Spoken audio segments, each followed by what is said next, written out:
నిన్న వెకేషన్ నుంచి వచ్చేసేసరికి నైట్ అయింది కదా! అయినా కూడా బ్యాక్ యార్డ్‌ని ఒక్కసారైనా చూడాలని చెప్పి రాత్రి పూట కనిపించకపోయినా ఇలా మొక్కలన్నిటిని ఒకసారి చూసుకున్నాను. మెయిన్‌గా అక్కడ సందులో ఫిగ్ ట్రీ ఉంది. దానికొక్కదానికే డ్రిప్పింగ్ సిస్టమ్ పెట్టలేదు. సో, దానికైనా నీళ్లు పోద్దాం అనుకున్నాను గానీ అంత చీకట్లో ఎందుకా అని చెప్పి పోయలేదు. సో, మార్నింగ్ పూట ఈరోజు నేను ఫస్ట్ చేసిన పనిని మళ్ళీ బ్యాక్ యార్డ్‌కి వెళ్ళి అన్ని మొక్కల్ని చూసుకున్నానన్నమాట. ఫస్ట్ అన్నిటికన్నా ముందు తులసి మొక్కలు. ఇవి కొంచెం రూఫ్ కింద పెట్టాను. సో, నేను పెట్టిన స్ప్రింక్లర్ దాని మీద వాటర్ పోస్తుందా లేదని కొంచెం డౌటు. ఆఫ్‌కోర్స్ వెళ్ళే ముందు ఒక 10 రోజుల నుంచి టెస్ట్ చేస్తూనే ఉన్నాను. అయినా కూడా చిన్న డౌట్ మాట. హమ్మయ్య! అనుకున్నాను. ఇక్కడ చూడండి ఎన్ని పూలో.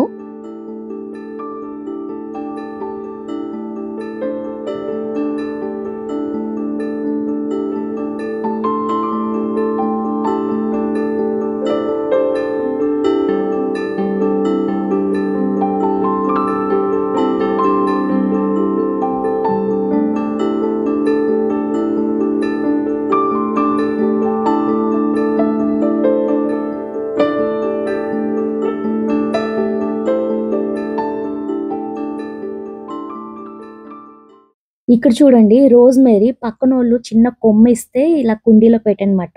రూట్స్ కూడా వచ్చినట్టున్నాయి ఏనుకుంది. అండ్ బుజ్జి కరివేపాకు మొక్క. ఇక కూరగాయల విషయానికొస్తే మటుకు వంకాయలు నేను ఒకటి కాదు ఈసారి ఒక 6, 7 మొక్కలు పెట్టుకున్నాను. సో, నాకు ఈరోజు గ్రోసరీ షాప్‌కెళ్ళకపోయినా కూడా ఇంట్లో పండిన ఈ కూరగాయలతో వంట చేసేయొచ్చు. అండ్ టమాటాలైతే చెప్పలేను. అసలు ఒకటే ఒక్క చెట్టు మాట. ఎన్ని కాసాయంటే ఈ వీడియో చివర్లో ఎన్ని కలెక్ట్ చేశానో చూపిస్తాను.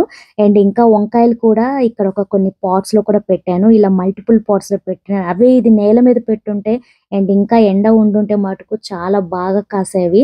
టొమాటోస్ బాగొచ్చేస్తున్నాయని చెప్పి ఈసారి ఈ చెర్రీ టొమాటో నేను పెట్టలేదు గానీ అదే వాలంటీర్‌గా పెరిగేసింది. అండ్ చిక్కుడుకాయి ఒక 4, 5 ఉన్నాయి అంతే. నేలలో ఉండుంటే చాలా బాగుండేదిమాట. కాకరకాయలు కూడా ఒక 2, 3 ఉన్నాయి. బజ్జీ మిర్చి అయితే చాలా కాసాయి. అండ్ అలాగే దోసకాయలు ఒక 4 ఉన్నాయన్నమాట. ఏదో ఒకటి చేయాలి వీటిలతో. లేకపోతే పక్కోళ్ళకి, వాళ్ళకి, వీళ్ళకి ఇవ్వాలి. బెండకాయ అయితే ఎప్పుడు ట్రై చేసినా నాకు పెరిగేవే కావు. ఒకటే ఒక్కటి పెరుగుద్ది. అండ్ దాన్ని సీడ్స్ కోసం వదిలేస్తాను. ఇదే సందులో ఉన్న ఫిగ్ ట్రీ. దీనికి ఎన్ని కాయలంటే బట్ నాకైతే ఎంత భయమేసిందో వెకేషన్‌లో ఉన్నంత సేపు వెదర్ చెక్ చేసేదాన్ని వర్షం ఏమన్నా పడతదేమో అని చెప్పి. బట్ హీట్ వేవ్ అని వార్నింగ్స్ కూడా చూసానమాట. సో, భయమేసేసింది ఈ ఫిగ్ ట్రీ ఉంటదా లేదా అన్నది. దీంతో పాటు ఫ్రంట్ యార్డ్‌లో బనానా ప్లాంట్ కూడా ఉంది. దానికి కూడా డ్రిప్పింగ్ సిస్టమ్ లేదు. ఈ రెండిటి గురించి చాలా భయమేసేదన్నమాట. సో, ఇవన్నీ ఇక్కడ ఇలా ఉంచితే ఫ్రంట్ యార్డ్‌లో మీకు ఫ్లవర్ ప్లాంట్స్ చూపిస్తాను.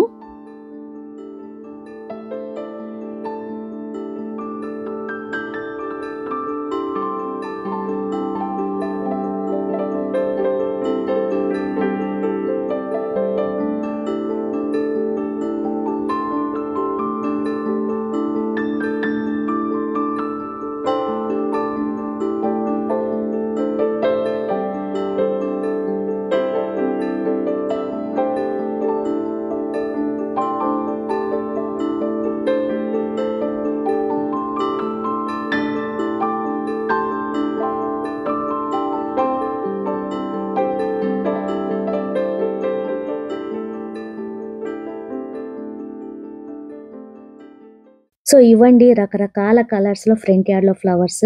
అండ్ బనానా ప్లాంట్ అని చెప్పాను కదా! ఇక్కడ ఉంది. ఎంత చక్కగా ఉంది అంటే నేను పద్దస్తమానం వీటి గురించి ఆలోచిస్తున్నాను కాబట్టి నీళ్లు పోయకపోయినా బాగున్నాయి అనుకుంటున్నాను. సో, ఇక్కడ కింద చూడండి అసల సాయిల్ ఎలా ఎండిపోయినట్టు, నేలంతా ఎండిపోయినట్టు అనిపిస్తుంది.